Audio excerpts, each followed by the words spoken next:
We're going to now move on to the safeguarding principles, and there are 6 of them. The first being empowerment, and this principle provides that we ensure people are supported and encouraged to make their own decisions and informed consent. So this would speak to, for example, where you're conducting research, and I know you're also, for the researchers who are attending, you're also guided by your research ethics. And I know one of the key things is having informed consent. So under this, we have people are encouraged to ensure that they make their own decisions, and informed consent has to be acquired. The second principle is prevention, and prevention provides for taking any action before harm develops in the first place.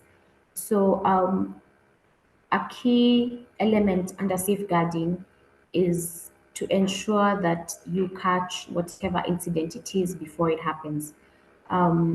Because of the sensitive nature of safeguarding, because of the implications and the impact of safeguarding that it has on not only the people who are the victims, but also the organization, it's important for you to work towards not having any safeguarding issues occurring rather than having to deal with handling safeguarding issues.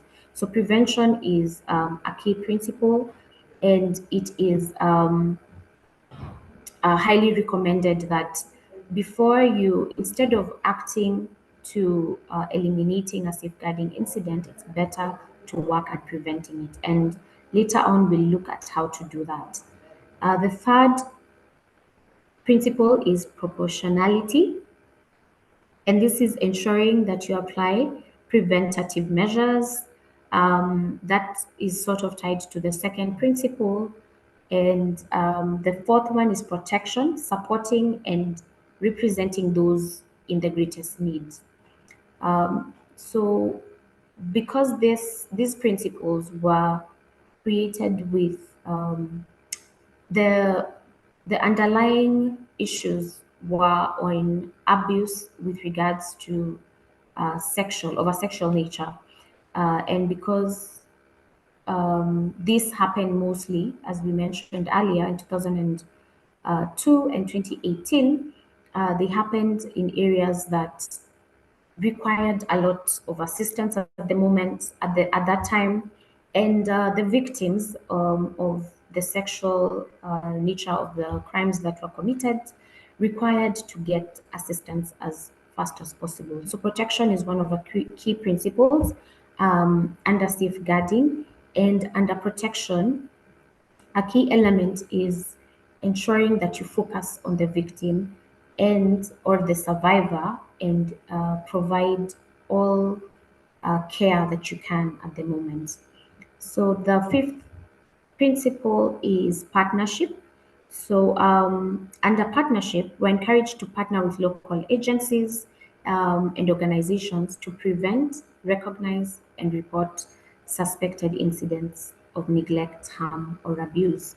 So when we talk about local agencies, we're talking about police force.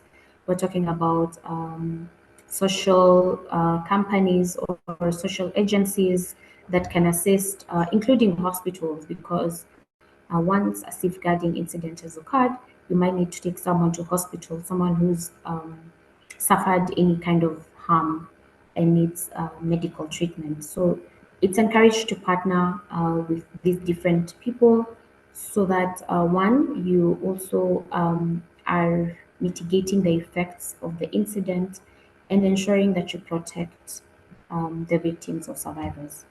And lastly, we have accountability, being transparent and accountable for all the decisions and the changes that are made. So a key element when the 2018 and 2002 incidents happened is that there was no accountability from the organizations, or rather, there was little accountability from these organizations.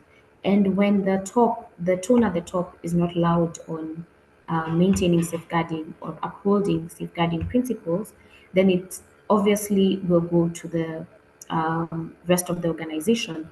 So one of the key things that has arisen from safeguarding is that management is to be held accountable, one, and also they have to be transparent on what occurs or on their measures of safeguarding. So if at all an organization has an incident of safeguarding, one of the key things to do is once they have gone through the investigation process, is to also let the board know, or the board of trustees, that these are the safeguarding issues we're dealing with. This is how we dealt with them, and this is what we plan to do in the future. So this helps with, one, um, having a track record of what kind of safeguarding incidents are happening, how best to maneuver or manage them, and also it gives the organization a good reputation because they are seen to be on top of their core values. So we'll go to the